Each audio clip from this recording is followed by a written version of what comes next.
A pandemia do Covid-19 mudou completamente as bases da sociedade e a forma como vemos e lidamos com o mundo e as situações.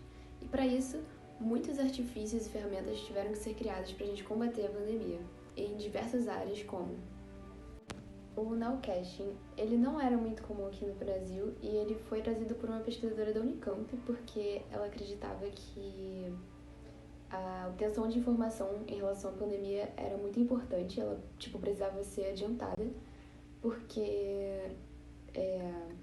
o grupo dela afirmou que a cada morte que era informada, tinha mais 3 outras na fila para serem ainda registradas, porque a cada óbito que acontece aqui leva pelo menos 10 dias para ela ser registrada e notificada para todo mundo. Então o nowcasting era uma boa opção para ajudar, na velocidade de transmissão de informação, né, e de obtenção de informação, e realizar atividades em relação ao controle da pandemia. Os casos que não são notificados no Brasil ganharam muita atenção das pesquisas porque elas apontaram que apenas 8% dos casos são notificados. Então, aí aparece uma urgência muito grande dos dados matemáticos para o uso de análise de gráficos. Apenas pelos dados matemáticos podemos saber quais cidades vão sofrer mais com os impactos da Covid-19 e quando serão seus picos, e podendo evitar assim muitas catástrofes. Essa ponderação ela leva em conta o R efetivo. Ele mede a capacidade de propagação do vírus e nisso ele faz uma média de quantas pessoas vão ser infectadas por uma que já esteja com a doença do Covid-19. Então, se o R estiver acima de 1, é porque a doença tende a aumentar. E se estiver abaixo, ela tende a diminuir. E se estiver próximo de 1, é porque ela tende a se estabilizar.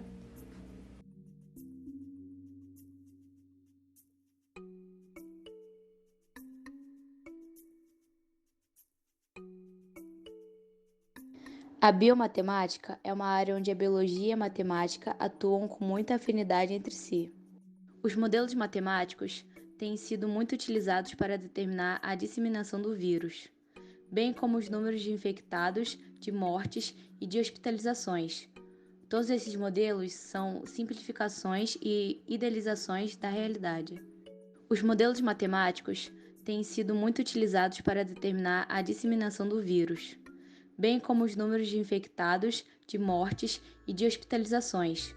Todos esses modelos são simplificações e idealizações da realidade.